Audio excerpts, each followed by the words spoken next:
Thank you very much. Thank you. Thank you so much. I would like to start by thanking Google for this extraordinary opportunity. Very often when I meet people and they say, Preston, what do you do? And I said, I design events. And sometimes they have no idea what that is. What do you mean design event?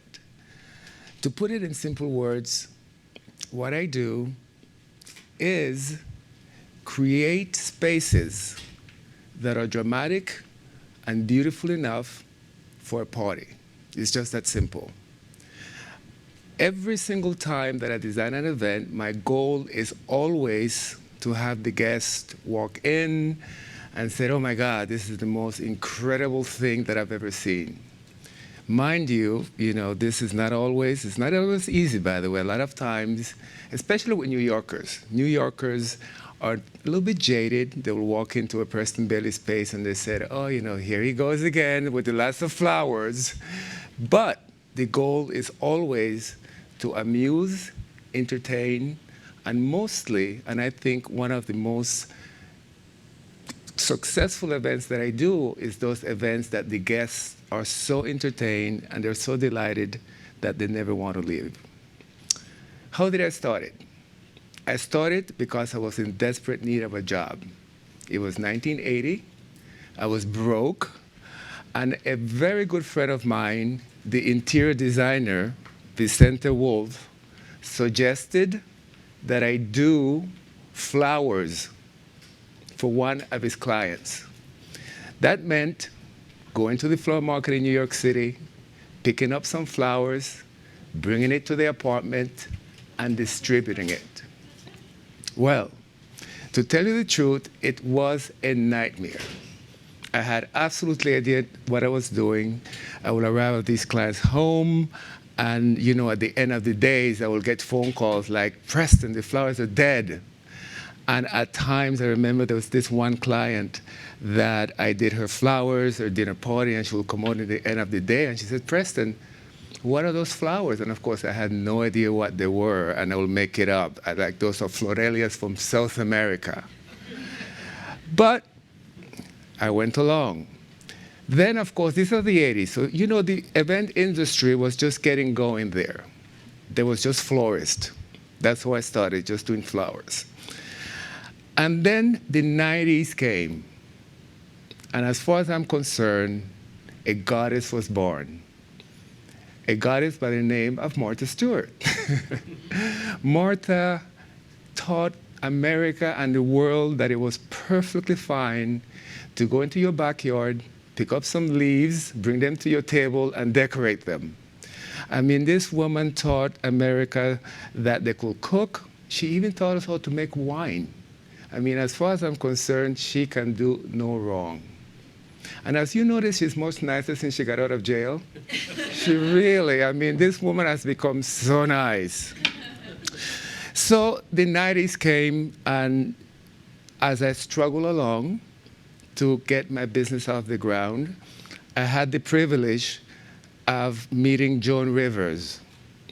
And Joan Rivers was one of my first clients that came in, and she said, Preston, listen, I would love to create this setting that is so incredible that it looks like an opera set, that whenever my guests walk in, they said, oh my God, this is just the most incredible thing that I've ever seen. You could see one of the image that almost 20 years later, I think it still holds up.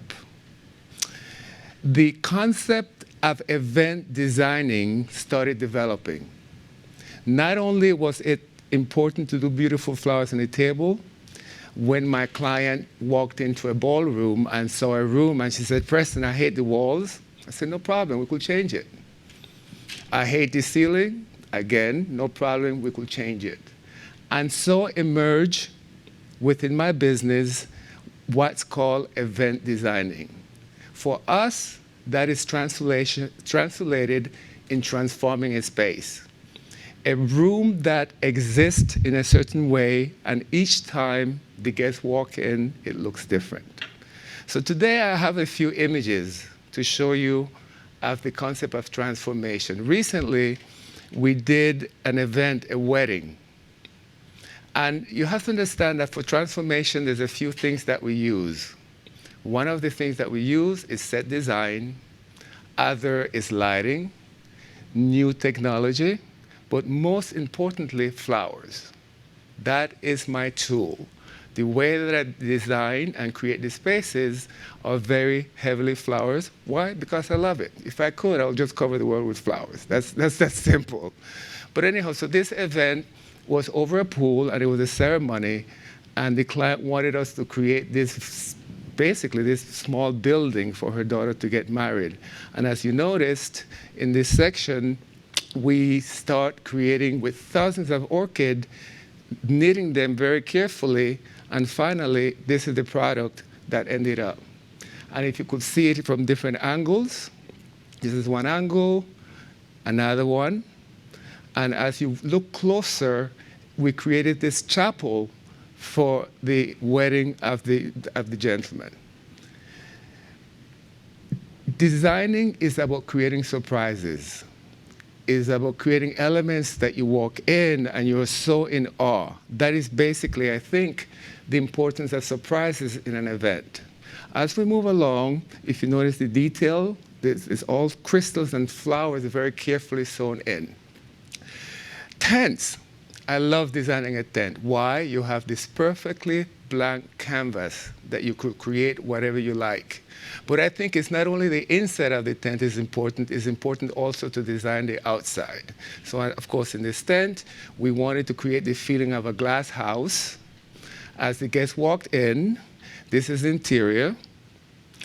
As we've been building it, and of course the final project is this, a clear looking space. Transforming a tent, transforming a space. And for the tables, of course, we did these tall centerpieces. Another sample of transformation is an event that we did in the south of France, that we created a ballroom in a tennis court. Ultimately, the final project is this. And of course, creating certain structure, the ceiling is open, and of course, the smallness of the table. As we move on, we see a ceiling transformation. I did an event. I happen to love French gardens, by the way, and while doing this event, I suggested to my client that I wanted to create a parterre garden in the ceiling, and she thought I was crazy. But anyhow, this is the final product. It's an empty ballroom, and this is the final product. So what do I do? What do I do? My job is to take my clients' fantasies and desires and bring them to reality as much as I can. I'm not always successful, but I'll certainly keep trying. We could see another form of course, these are all of the details at the wedding. Another form of a restaurant is a popular Noble restaurant on 57th Street, and they wanted to create a winter wonderland. And of course, this is the final product. The idea to having the guest walk in and absolutely not recognizing the room. As we move on, events. What is so unique about events?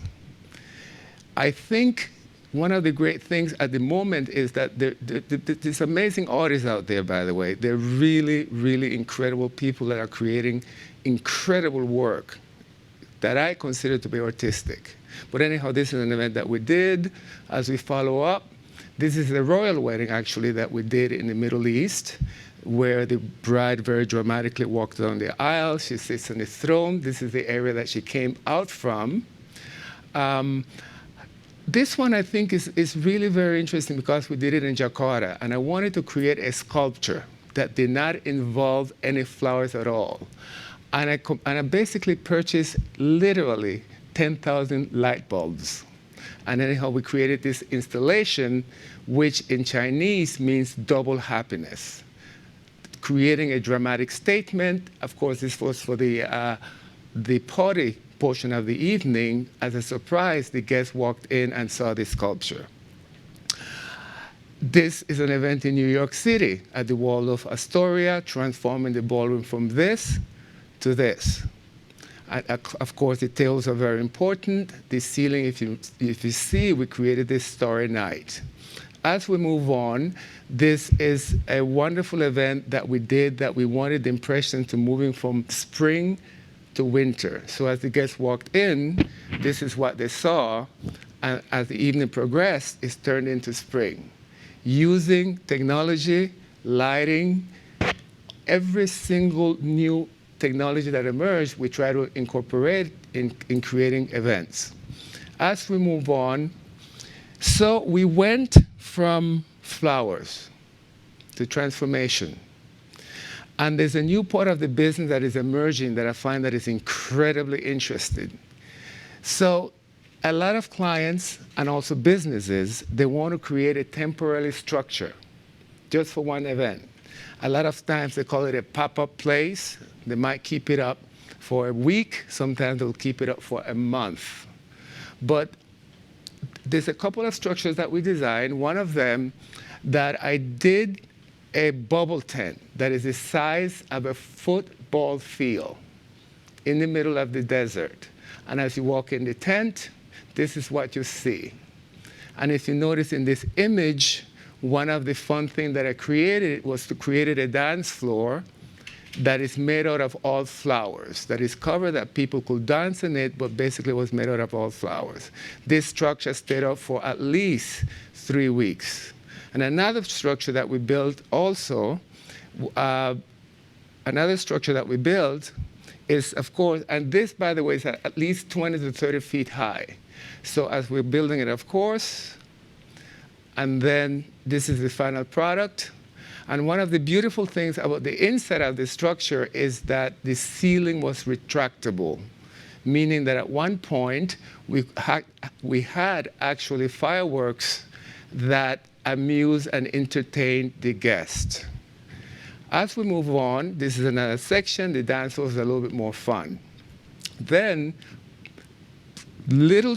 I was so surprised one day when I got a phone call. And somebody suggested that maybe I should start doing public exhibits.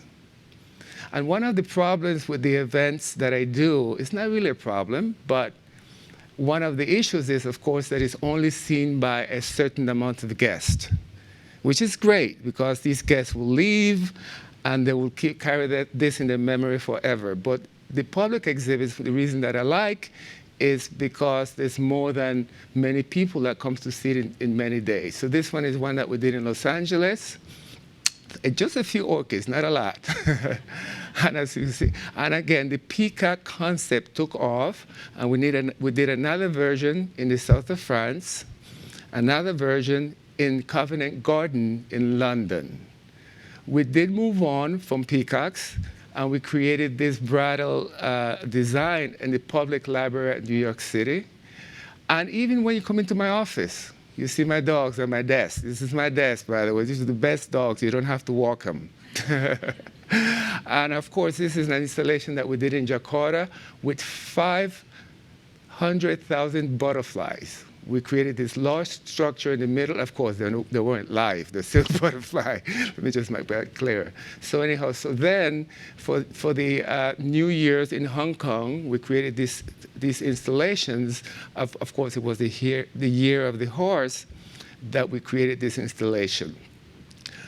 At the moment, at the Wynn in Las Vegas, Mr. Wynn, which is, as far as I'm concerned, is a brilliant man, had the idea of creating this hot air balloon made out of 100% flowers. And also, he also created a carousel made out of all flowers. And of course, the carousel is all mobile and it goes around.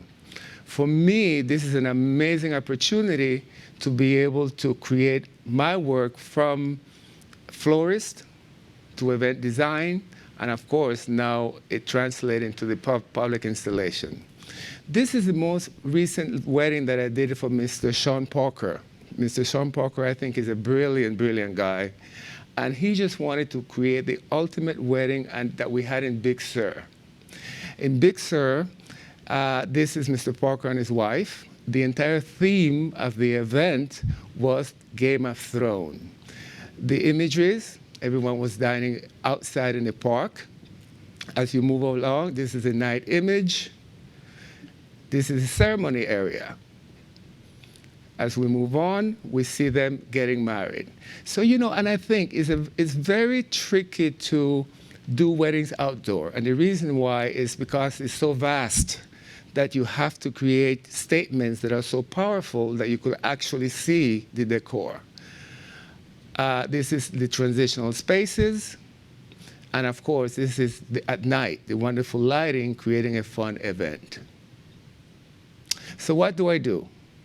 What do we do? I have a company that the main purpose is to entertain.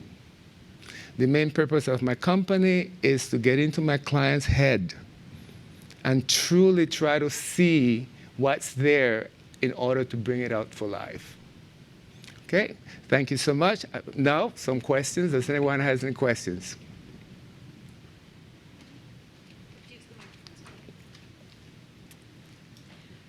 Welcome to Google. Thank you. I'm very interested in your project management process, because we do a lot of projects here, not at the scale of a football size, but it could be analogous.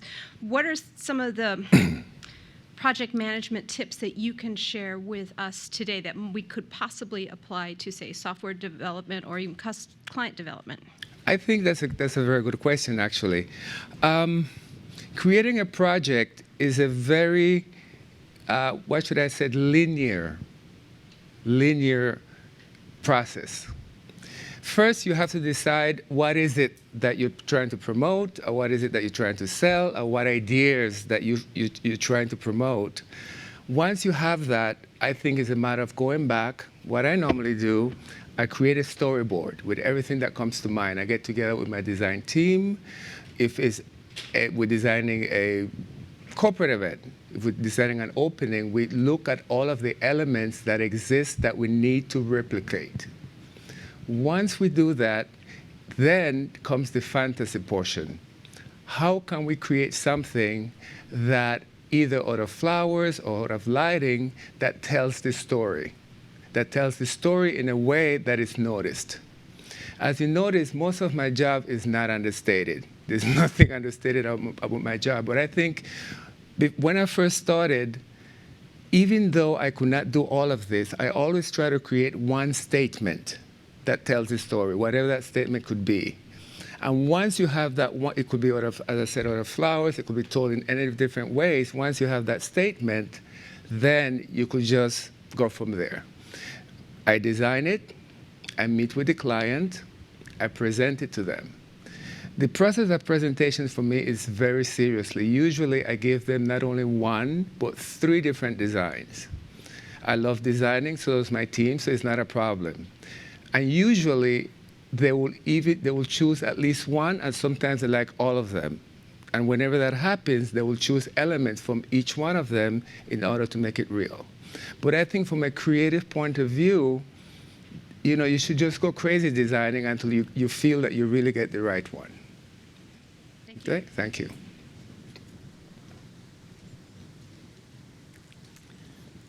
I'm curious what's either been the most challenging and or your favorite installation or design, and why?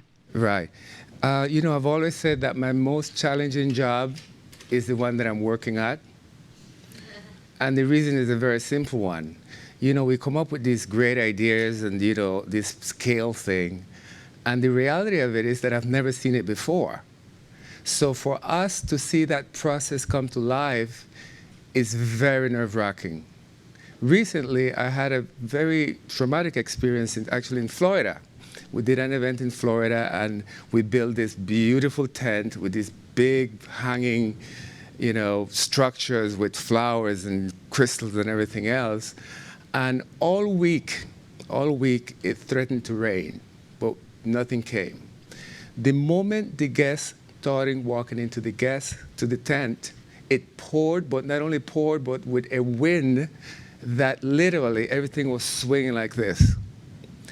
And my client was standing beside me, and she's in a panic, and I'm like, oh, no, it's okay, nothing is going to fall. Meanwhile, I was absolutely freaking out. And the reason that I say this is, for me, seeing that job come to life is exciting. It becomes my favorite job because I'm seeing it for the first time.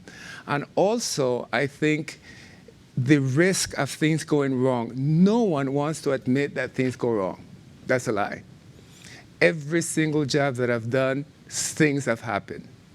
So for me, seeing an event come to life is an exciting process, and usually that is my favorite one. Once that's said, I think one of the most fun party that we did is something that we did for Oprah a while ago that I thought was incredible. Okay? Good, thank you. Any other questions? Your work is absolutely stunning. Thank you. And clearly you have good fortune to work with very large budgets. So if you didn't, if you were constrained with budget, what would be some suggestions you would have for others, right, given that situation? And it's a blessing and also it's a curse to have this large budget. It really is. But I think what everyone forget, that when I first started, I only had like $100 to work with. 2 years later, I had $200. 500 later, I have, the budgets kept growing very slowly. So I think designing is not a matter of budget. Clearly, you could have much more fun with less of budget. But it's really a matter of being able to allocate whatever you want to spend and spend it wisely. That's it. It's just as simple as that. If you can't do the set design, do it with candles. A very easy way to transform this room, if I get 500 votive candles and just put them all over, that's it. That's a decoration. And each candle costs, 50 cents? So, it's really not a matter of the budget. It's really a matter of taking whatever resources you have, try to be as inventive as you possibly can, and you could come up with something fun. Okay? And again, another advice that I have is the elements that you use. Try to use elements that are inexpensive, but just repeat them a lot.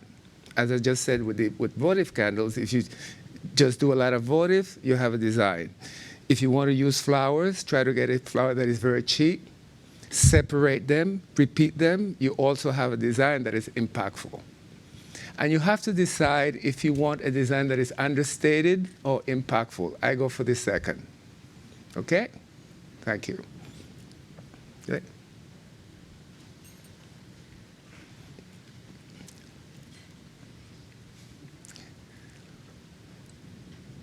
Hello again.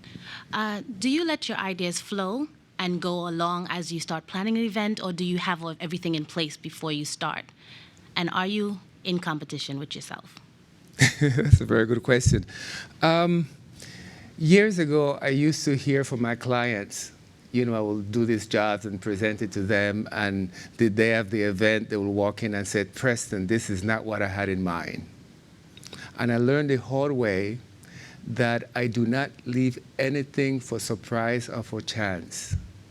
The process is, the clients hire me, they give me a deposit. Once they do, I start designing, and I do it by renderings. We use all of the different programs, and we give them at least 3 choices, all in rendering. Once they choose what they like, then we set up either small settings, tables, pieces of the event to actually show them. We usually photograph it and give them a copy, and we keep a copy. This way, there is no room for, this is not what we have in mind. We try to show them everything as much as possible. And as far as of my ideas, I think, I'm not one of those designers that sort of walk into a room and this is it. Not at all. Usually I have to work for it. I usually go into the space, hang out there for a day or two, come back, create a story, and it develops from there. It's something that comes not, you have to work for it. I mean, I envy those designers that, that they come up and they got it immediately. For me, it's more of a process of sitting with it, go for a run, go to the gym, I think about it, I write in the morning, and then it starts developing into something. Okay? Thanks.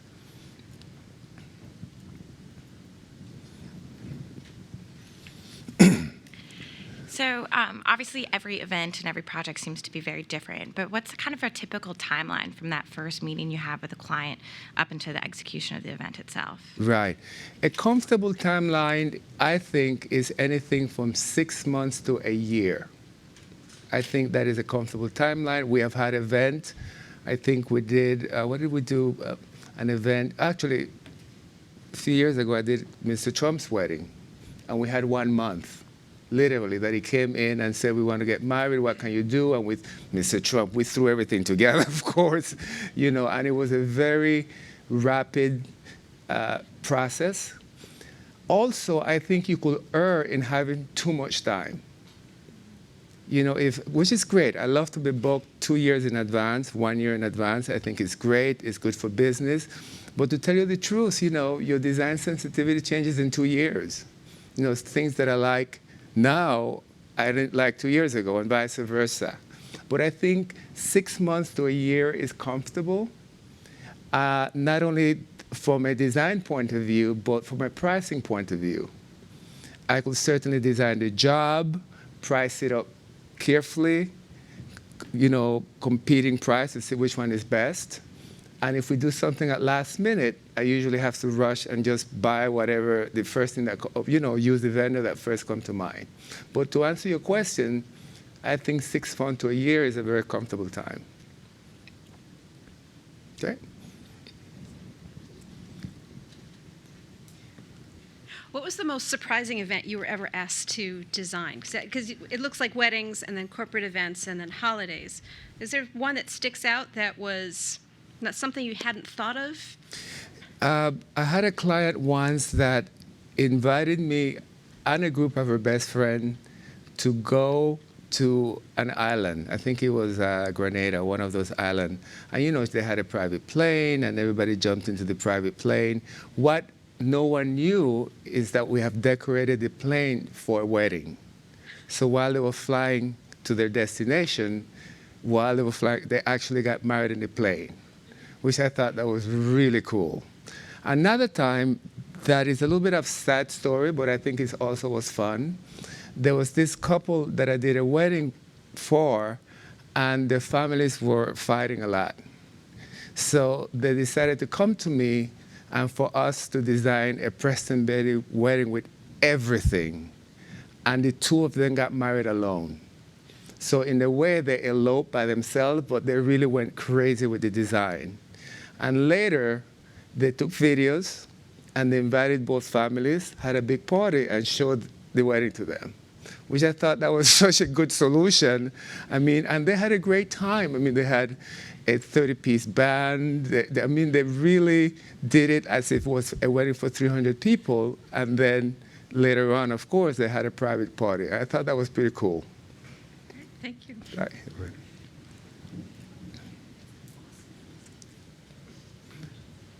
Any other questions? I can't get to the mic, but Yes. I wonder where you get your inspiration from. If you have a great, sounds like design team, but where do your next ideas spur from? I get my inspirations from drugs. No, I'm kidding. That is a joke. Where do I get my inspiration? Several places. Clearly, images, first of all, Pinterest, which, by the way, is like a friend and an enemy at the same time. Why? Because these ladies walking with all of these images that, either they want the exact same thing, which I don't do, and I usually say, no, we can't do the same thing. But I think that the good thing about them is that they are full of ideas. The theater, I love fashion. I look at fashion. Just a matter of paying attention. I'm walking down the street and I'm seeing what are the ladies wearing and, what are the colors of the season. It's really a matter of being present wherever you are. Luckily, at the moment, I do travel a lot, And I have the privilege of visiting these incredible cultures that have the most inspiring ideas. Recently, for the first time, I came from Bahrain, for instance. And again, the entire culture is just amazing in their design, in the prints. So it's really a matter of taking ideas from every place, especially when you're designing a job, you're paying more attention to whatever is around you. But the main inspiration for me comes from nature. If you see my work, it's very nature-driven. Years ago, I went to Washington for the cherry blossom weekend. I don't know if you've ever been there. If you haven't, you should. And I saw the most incredible trees and absolutely rows and rows of cherry blossoms. And at that moment, I said, imagine what it would be like to have that beauty and bring it in. And for that reason, most of my work tends to be so, or I try anyway, to make it very powerful that you walk in, it's like, oh my God, this is like so incredible. So, but nature is really a big force of my inspiration. Okay?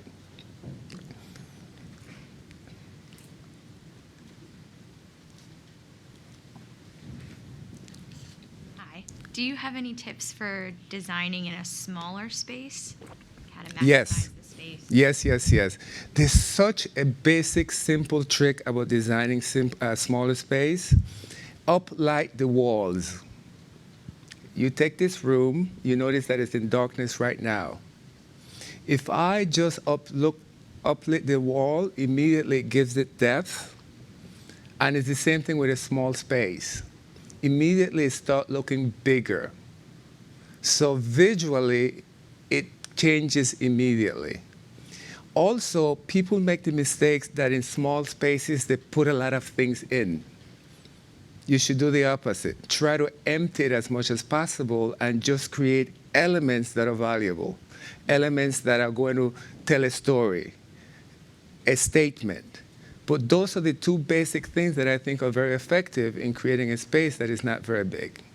And again, whenever you have any question, just use candlelight.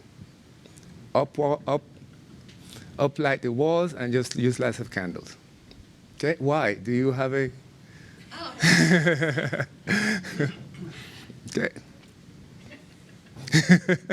I'm curious, you know, I'll help you if you wanted to.